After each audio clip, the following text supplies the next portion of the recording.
കാർഷിക വികസന കർഷക ക്ഷേമ വകുപ്പിന്റെ ആഭിമുഖ്യത്തിൽ കർഷക ശാസ്ത്രജ്ഞ മുഖാമുഖം പരിപാടി ജൂലൈ 16 തൊടുപുഴ മിനി സിവിൽ സ്റ്റേഷനിലെ താലൂക്ക് കോൺഫറൻസ് ഹാളിൽ സംഘടിപ്പിച്ചു. ബ്ലോക്ക് പഞ്ചായത്ത് വികസനകാര്യ standing committee chairman Josekutty Joseph അധ്യക്ഷത വഹിച്ച യോഗത്തിന് തൊടുപുഴ കൃഷി അസിസ്റ്റന്റ് ഡയറക്ടർ ആര്യമ്പ ടി സ്വാഗതം ആശംസിച്ചു. അതുപോലെ തന്നെ എന്റെ മുമ്പിൽ എല്ലാവരും ഇതിനകത്ത് എക്സ്പീരിയൻസ് ഉള്ളത് തന്നെയാണ്. കർഷകർ എന്ന് പറയുന്നത് കൃത്യമായി നല്ല എക്സ്പീരിയൻസ് ഉള്ള ആളുകൾ തന്നെയാണ്. അത് പുതിയതായി വളരെ കുറച്ച് ആളുകൾ ഇതിലേക്ക് കടന്നു വരുന്നുള്ളൂ. അതും ഒരു വസ്തുതയാണ്. ഈ അവസരത്തിൽ എങ്ങനെയാണ് പ്രൊഡക്ടിവിറ്റി കൂട്ടുക, കാർഷികമായ മേഖലയിൽ കർഷകരുടെ അനുഭവ സമ്പത്തും അതോടൊപ്പം ശാസ്ത്രജ്ഞരുടെ കണ്ടുപിടുത്തങ്ങളും അവരുടെ നൂതനമായ ടെക്നോളജീസും എല്ലാം ഇംപ്ലിമെന്റ് ചെയ്തുകൊണ്ട് എങ്ങനെ പ്രൊഡക്ടിവിറ്റി കൂട്ടാമെന്നും കൃത്യമായി അതോടൊപ്പം എങ്ങനെ കൃഷി ലാഭകരമാക്കാൻ കൊണ്ടുവരാമെന്നും നമുക്ക് ഓരോ തരത്തിലും കൃത്യമായി പറഞ്ഞാൽ ഓരോ കാലഘട്ടവും വലിയ മാറ്റമാണ്. ഒരു മാസവും 2 മാസമൊക്കെ കൂടുമ്പോൾ തന്നെ അപ്ഡേഷൻസ് ഭയങ്കരമായി വന്നുകൊണ്ടിരിക്കും. അപ്പൊ ഞാനാണെങ്കിൽ പോലും നമ്മുടെയൊക്കെ ഫോണുകൾ പോലും അപ്ഡേഷൻ നടക്കുന്നുണ്ട്. കൃത്യമായ ഇടവേളകളിൽ കൃത്യമായ അപ്ഡേഷൻസ് നമ്മുടെ ഫോൺ ചെയ്തിട്ട് പോലും ഫോൺ പിന്നെ ഉപയോഗിക്കാൻ കഴിയില്ല എന്ന രീതിയിൽ സാങ്കേതികമായ മാറ്റങ്ങൾ കാർഷിക മേഖലയിലെ ടെക്നോളജി അപ്ഡേഷൻസിലൂടെ വന്നാൽ മാത്രമേ നമുക്ക് മുമ്പോട്ട് പോകാനും കൃഷി ലാഭകരമായി കൊണ്ടുവരാനും നമുക്ക് സാധിക്കുകയുള്ളൂ. ഗുണകരമായി മാറട്ടെ എന്ന് ആശംസിക്കുന്നു. അതോടൊപ്പം Thodupuzha block panchayat vice president T Jacob പരിപാടി ഉദ്ഘാടനം ചെയ്തു. അതിന്റെ പ്രോഗ്രാമിലൊക്കെ ഞങ്ങൾക്ക് ബ്ലോക്ക് തലത്തിലുള്ള പ്രസിഡന്റ്, വൈസ് പ്രസിഡന്റ്, ഞങ്ങളെല്ലാവരും പങ്കെടുത്തിരുന്നു. കർഷകരുടെ ക്ഷേമ പ്രവർത്തനത്തിനായി കാർഷിക വകുപ്പും ആത്മയും അതോടൊപ്പം നമ്മുടെ കർഷകരെ കൃഷി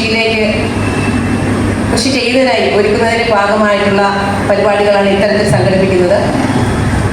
ഇങ്ങനെയുള്ള പരിപാടികൾ കർഷകർക്ക് ഒരു പോസിറ്റീവ് എനർജി നൽകുന്ന കാര്യം തന്നെയാണ്. അത് നമുക്ക് എല്ലാവർക്കും അറിയാം.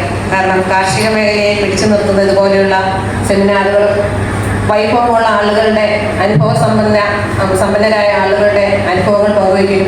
അതുപോലെ ശാസ്ത്രജ്ഞന്മാർ സമയത്ത് ജനങ്ങളുമായി അല്ല കർഷകരുമായി നിൽക്കുന്ന അഭിമുഖ പരിപാടികൾ, ഇത്തരത്തിലുള്ള പരിപാടികളിലൂടെ അവർക്ക് കിട്ടുന്ന അറിവുകൾ അവർ ചെയ്ത് കൃഷിയിൽ വിജയിച്ച ആ കഥകളും അതോടൊപ്പം അവർ ചെറിയ സൂത്രവിദ്യകളൊക്കെ ഉപയോഗിച്ചാണ് നല്ല വിപണനമല്ല കാർഷിക മേഖലയിൽ നല്ല വിത്തുകൾ ഉത്പാദിപ്പിക്കുന്നത്. അപ്പോൾ ക്ഷമതയുള്ള വിത്തുകൾ എങ്ങനെ ഉത്പാദിപ്പിച്ചെടുക്കാം എന്നുള്ളത് ചിലരുടെയൊക്കെ സൂത്രവാക്യങ്ങൾ തന്നെയാണ്. ആ രഹസ്യങ്ങളൊക്കെ ഈ വേദി പങ്കുവെക്കുമെന്നാണ് എനിക്ക് തോന്നുന്നത്. കാരണം കർഷകരെ പിടിച്ചു നിർത്തുന്നത് അവർക്ക് എനർജി തരുന്ന ഇത്തരത്തിലുള്ള ആ കാര്യങ്ങളെല്ലാം കിട്ടുമെന്നുള്ളത് കൊണ്ടാണ് കർഷകർ എല്ലാ വർഷവും ഇതുപോലെയുള്ള പരിപാടികളിൽ പങ്കെടുത്ത് വിജയിപ്പിക്കുന്നത്. VLAKC നോഡൽ ഓഫീസറായ അസിസ്റ്റന്റ് പ്രൊഫസർ ടി ആശംസകൾ അറിയിച്ചു. കാര്യങ്ങൾ കണ്ടുപിടിച്ച് എത്രയും പെട്ടെന്ന് അതിനൊരു പരിഹാരം നിർദ്ദേശിക്കുക എന്നുള്ളതാണ്. കൃഷി വകുപ്പ് ആത്മ പ്രോജക്ട് ഡയറക്ടർ ഡീന എബ്രഹാം പദ്ധതി വിശദീകരണം നടത്തി. പ്രോഗ്രാംസും കാര്യക്ഷമതാ ശാക്തീകരണ പരിശീലനങ്ങൾ, നൂതന സാങ്കേതിക വിദ്യകൾ, കൃഷിരീതികൾ, കർഷകർ നേരിടുന്ന വിവിധ പ്രശ്നങ്ങൾ എന്നിവ സംബന്ധിച്ച് കെവികയിൽ നിന്നുമുള്ള വിദഗ്ധരായ മഗ്നി ജിൻസി വർഗീസ്, ഗീതു എം എന്നിവർ ക്ലാസ് നയിക്കുകയും കർഷകർ ഉന്നയിച്ച സംശയങ്ങൾക്ക് വിദഗ്ധർ മറുപടി നൽകുകയും ആവശ്യമായ നിർദ്ദേശങ്ങൾ നൽകുകയും ചെയ്തു.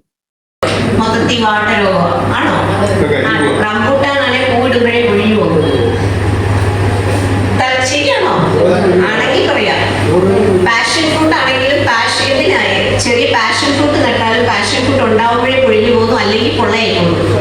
ആണോ? ഇതെല്ലാ പ്രശ്നവും എവിടുന്നുണ്ടാവുന്ന മണ്ണിൽ നിന്നുണ്ടാവുന്നതാണ്. ഞാൻ ക്ലാസ് എടുക്കുമ്പോൾ കൃഷിക്കാർ പറയും ഞങ്ങൾക്ക് കൂടുതലൊന്നും അറിയാനില്ല, ഞങ്ങളുടെ മണ്ണ് ഇന്ന മണ്ണാണ്, ഞങ്ങൾ പഴയ കർഷകരാണ്, ഞങ്ങൾ പഴയ രീതിയിൽ കൃഷി ചെയ്യുന്നു. അപ്പം ഞാൻ കൃഷിക്കാരോട് പറയും കാലം മാറുന്നതനുസരിച്ച് കോലം മാറും. അപ്പം നമ്മുടെ ബഹുമാനപ്പെട്ട മെമ്പർ പറഞ്ഞാൽ മൊബൈൽ അപ്ഡേറ്റ്സ് എല്ലാവരും അപ്ഡേറ്റ് ചെയ്യും. ഇപ്പം ഡോക്ടേഴ്സ് ആണെങ്കിലും റോബോട്ടിക് സർജറി അത് ഇത് അപ്ഡേറ്റ് ചെയ്തുകൊണ്ടിരിക്കും. അപ്പം നമ്മൾ കൃഷിക്കാർ ഞങ്ങൾ പഴയ രീതിയിൽ കൃഷി ചെയ്യുമെന്ന് പറഞ്ഞാൽ നടക്കൂല. കാരണം കാലാവസ്ഥ മാറി, കാലം മാറി എന്ന് പറഞ്ഞാൽ അതാണ്. കാലാവസ്ഥ മാറി, മണ്ണ് മാറി, ഇപ്പം നമ്മുടെ കയ്യിലൊന്നും നിൽക്കൂല. നിൽക്കുമോ?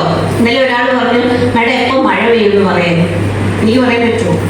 പണ്ടൊക്കെയാണ് മെയ് മാസം ഒരു തുടക്കമാകുമ്പോഴേ പുതുമഴ കിട്ടി കഴിയുമ്പോൾ കൃഷിമുറകൾ തുടങ്ങി കുമ്മായം ചെയ്തു അങ്ങനെ നമ്മൾ പോണേ. കൊടിയാണെങ്കിലും ഏലമില്ലല്ലോ ഇവിടെ. കൊടിയാണെങ്കിലും മറ്റ് കൃഷിക്കാണെങ്കിലും പച്ചക്കറിക്കാണെങ്കിലും കുമ്മായം ചെയ്തു, പിന്നെ ജൈവവളം ചെയ്തു. അങ്ങനെയാണ് കൃഷി മുറകൾ പോകുന്നത്. ബ്ലോക്കിലെ വിവിധ ഭാഗങ്ങളിൽ നിന്നുള്ള കർഷകർ പരിപാടിയിൽ പങ്കെടുത്ത് സംവാദത്തിൽ സജീവമായി ഇടപെട്ടു. കരിങ്കുന്നം കൃഷി ഓഫീസർ അഞ്ജു എസ് നന്ദി രേഖപ്പെടുത്തി. നമ്മുടെ ഇന്നത്തെ പ്രോഗ്രാമിന്റെ ഉദ്ഘാടക ശ്രീമതി ടിസി ജോ, നമ്മുടെ ബഹുമാനപ്പെട്ട വൈസ് പ്രസിഡന്റ് തൊടുപുഴ ബ്ലോക്ക് പഞ്ചായത്തിന് എന്റെ പേരിലും അതുപോലെ തന്നെ നമ്മുടെ പരിപാടി കർഷകർക്ക് അറിവും അനുഭവങ്ങളും പങ്കുവെക്കുന്നതിനുള്ള മികച്ച വേദിയായി മാറി.